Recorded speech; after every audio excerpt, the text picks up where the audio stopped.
Transmission media का मतलब होता है कि ऐसी डिवाइसेस जो कि डाटा ट्रांसमिट करने के लिए यूज़ होते हैं, जैसे कि आपकी वायर्स हैं या वायरलेस मीडिया है। तो दो किस्म का आपके पास ट्रांसमिशन मीडिया होता है, गाइडेड मीडिया और अनगाइडेड मीडिया। गाइडेड मीडिया क्या होता है? आपके पास जो डायरेक्टली लिंक करता है डिवाइसेस को। अनगाइडेड मीडिया जो कि हवा के अंदर होता है, जिसके अंदर आपका कोई फिजिकल मटेरियल नहीं यूज हो रहा होता, सिग्नल्स वगैरह यूज होते हैं, वायरलेस सिग्नल्स होते हैं। तो गाइडेड मीडिया वायर्ड होता है, ठीक है। अनगाइडेड मीडिया वायरलेस होता है। उनका दरमियान में आपका मीडियम क्या है? गाइडेड के अंदर ट्विस्टेड पेयर है, कोएक्सियल केबल है और फाइबर ऑप्टिक्स केबल है। जबकि अनगाइडेड के अंदर आपका मीडियम जो है वो एयर होता है। पहले हम अनगाइडेड मीडिया होता है। अनगाइडेड के अंदर सिग्नल जो है वो सोर्स से डेस्टिनेशन तक मूव करता है। तीन किस्म की प्रोपेगेशन होती है, ग्राउंड प्रोपेगेशन, स्काई प्रोपेगेशन या लाइन ऑफ साइट प्रोपेगेशन, ठीक है। तो ग्राउंड प्रोपेगेशन क्या होती है कि ज़मीन के ज़रिए कोई तार बिछी हुई है, उस तार के ज़रिए आपका डाटा जा रहा है। स्काई प्रोपेगेशन क्या है कि आप हवा में सिग्नल ट्रांसमिट कर देते हैं और हवा में ही आपका डाटा एक जगह से दूसरी जगह जा रहा है। लाइन ऑफ साइट प्रोपेगेशन का क्या मतलब है कि ऐसी जगह से ट्रांसमिट करना जहां से आगे डेस्टिनेशन नज़र आ रही हो, ठीक है, उसके अलावा वो आगे ट्रांसमिट नहीं हो सकता।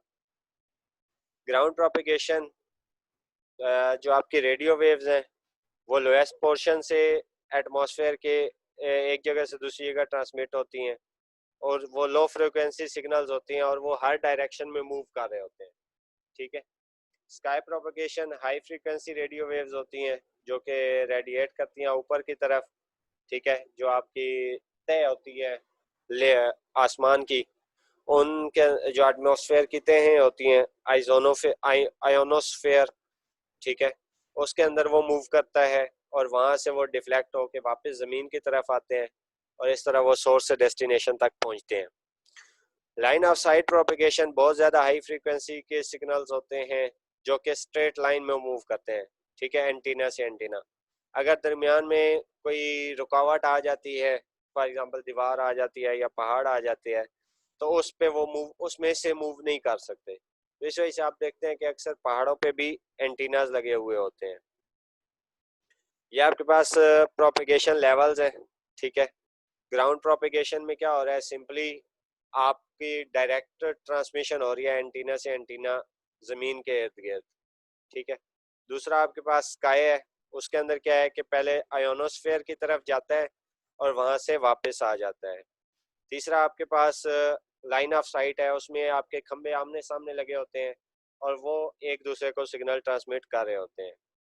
जो आपकी ग्राउंड प्रोपेगेशन है उसके अंदर 2 मेगाहर्ट्ज आपकी होती है और आयोनोस्फेयर के अंदर 2 से लेकर 30 मेगाहर्ट्ज होती है। और जो आयोनोस्फेयर जो आपकी लाइन ऑफ साइट है वो 30 मेगाहर्ट्ज का होता है। सबसे पहले आपके पास माइक्रोवेव्स है, ठीक है। ये ज़मीन के कर्वेचर को फॉलो नहीं करते, ये बेसिकली आपके एंटीना से एंटीना चलती हैं, लाइन ऑफ साइट ट्रांसमिशन पे काम करती है कि जहाँ पे दरमियान में कोई रुकावट आ गई वहाँ पे ये रुक जाता है और वहाँ से आगे मूव नहीं कर सकता। तो हाइट जो है ज़्यादा से ज़्यादा चाहिए होती है इन सिग्नल्स को आगे मूव करवाने के लिए। इसके अंदर टू वे कम्युनिकेशन के लिए दो फ्रीक्वेंसीज दी जाती हैं, एक सेंड करने के लिए, एक रिसीव करने के लिए। रिपीटर्स यूज होते हैं एक हॉप से दूसरे हॉप डाटा को ट्रांसमिट करने के लिए। या आपके पास सेटेलाइट कम्युनिकेशन है कि ज़मीन से सेटेलाइट की तरफ ट्रांसमिट किए जाते हैं और दूसरी साइड पे आपका रिसीविंग स्टेशन होता है। सेटेलाइट्स उस सिग्नल को फॉरवर्ड करती हैं और आपकी जो रिसीविंग डिवाइस है वो इसको रिसीव कर लेती है। अनगाइडेड मीडिया जो है इसके अंदर जितनी भी ट्रांसमिशन है वो एंटीनाज के ज़रिए होती है, ठीक है।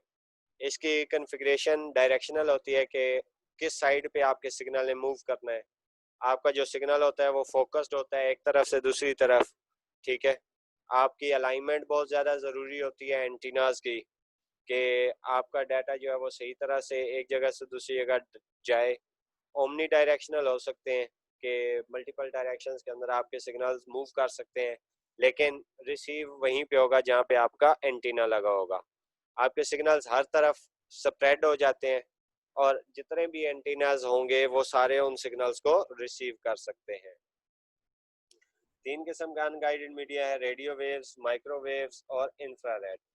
रेडियो वेव्स बहुत ज़्यादा दूर तक ट्रांसमिट हो सकती हैं। माइक्रोवेव्स जो है वो लाइन ऑफ साइट तक चलती हैं, ठीक है, सीधा।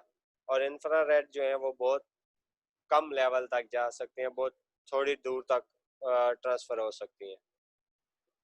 रेडियो वेव्स के जो है फ्रीक्वेंसी बहुत ज़्यादा होती है, बहुत ज़्यादा होती है, 3 किलोहर्ट्ज़ से लेकर 300 गीगाहर्ट्ज़ तक। इंफ्रारेड की 300 गीगाहर्ट्ज़ से 400 टेराहर्ट्ज़ तक, और लाइट वेव जो है वो 400 से लेकर 900 टेराहर्ट्ज़ तक जा सकती है। ये आपके पास फ्रीक्वेंसी रेंजेस हैं, आपके पास डिफरेंट बैंड्स हैं। VLF जो लॉन्ग रेंज है उसकी प्रोपेगेशन ग्राउंड पे होती है और 3 से लेकर 30 किलोहर्ट्ज़ तक जा सकता है। नेक्स्ट आपका LF है, वो 30 से लेकर 300 किलोहर्ट्ज़ तक होती है। रेडियो बेकॉन्स होते हैं जो कि ट्रांसमिट हो सकते हैं। इसी तरह बाकी भी आप लोग टेबल देख सकते हैं। रेडियो वेव्स इलेक्ट्रोमैग्नेटिक वेव्स होते हैं जिनकी फ्रीक्वेंसी 3 किलोहर्ट्ज़ से लेकर 1 गीगाहर्ट्ज़ तक हो सकती हैं। इनको रेडियो वेव्स कहते हैं। ओमनी डायरेक्शनल हो सकती हैं, मल्टीपल डायरेक्शन में जा सकती हैं। लॉन्ग डिस्टेंस ब्रॉडकास्टिंग के लिए ये बहुत ज़्यादा यूज़ होती हैं, ठीक है। जिनके अंदर लो और मीडियम फ्रीक्वेंसीज हो सकती हैं, वो किसी दीवार में से गुजर सकती हैं। ये आपके पास ओमनी डायरेक्शनल एंटीना है कि सिग्नल्स को हर तरफ जो है वो उसको ट्रांसमिट कर रहा है। रेडियो वेव्स जो हैं आपके रेडियोस के अंदर यूज़ हो रहे हैं। टेलीविज़न ट्रांसमिशन जो एंटीनास के ज़रिए आप रिसीव करते हैं, ठीक है, या आपके छत पे डिश का एंटीना लगा हुआ होगा, उस पे सिग्नल्स आपको रिसीव करते हैं और पेजिंग के अंदर यूज़ होता है। माइक्रोवेव इलेक्ट्रोमैग्नेटिक वेव्स होती हैं जो 1 गीगाहर्ट्ज़ से लेकर 300 गीगाहर्ट्ज़ तक हो सकती हैं, ठीक है। ये एक डायरेक्शन में मूव करती हैं और लाइन ऑफ साइट तक जा सकती हैं, यानी कि आगे से जहाँ पर भी ब्लॉकेज आ गया वहां से आगे वो मूव नहीं कर सकती। माइक्रोवेव्स एक ही डायरेक्शन के एंटीनाज हो सकते हैं जो कि रिसीविंग करते हैं, यानी कि अगर उसके माइक्रोवेव के रास्ते में कोई एंटीना आ रहा है तभी वो रिसीव करेगा, उसके अलावा रिसीव नहीं करेगा, ठीक है। ये आपके पास माइक्रोवेव के एंटीनाज हैं जो आपके मोबाइल टावर्स पे लगे हुए होते हैं, ठीक है। नेक्स्ट आपका पैराबोलिक डिश एंटीना है।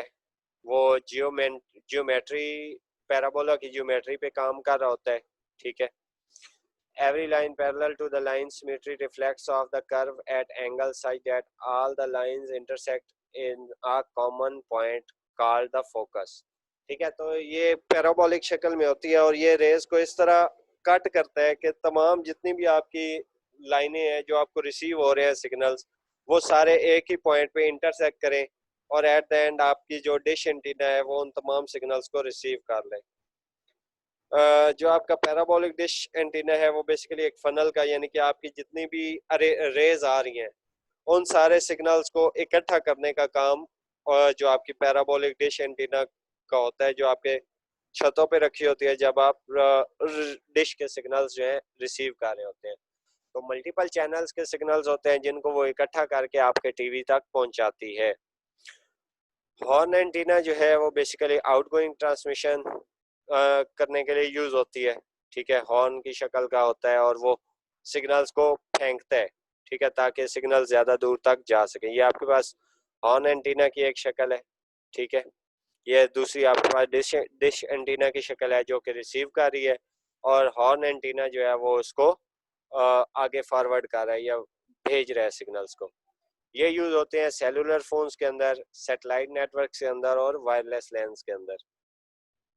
लास्ट है आपके पास इंफ्रारेड जो कि 300 गीगाहर्ट्ज से लेकर 400 टेराहर्ट्ज तक रेंज कर सकती हैं। ये बहुत शॉर्ट रेंज कम्युनिकेशन के लिए यूज होते हैं। पुराने ज़माने में मोबाइल होते थे नोकिया के या सोनी रिक्सन के, या सबसे इसकी बेस्ट एग्जांपल आपका रिमोट है। रिमोट जो है वो इंफ्रारेड पे काम करता है, ठीक है।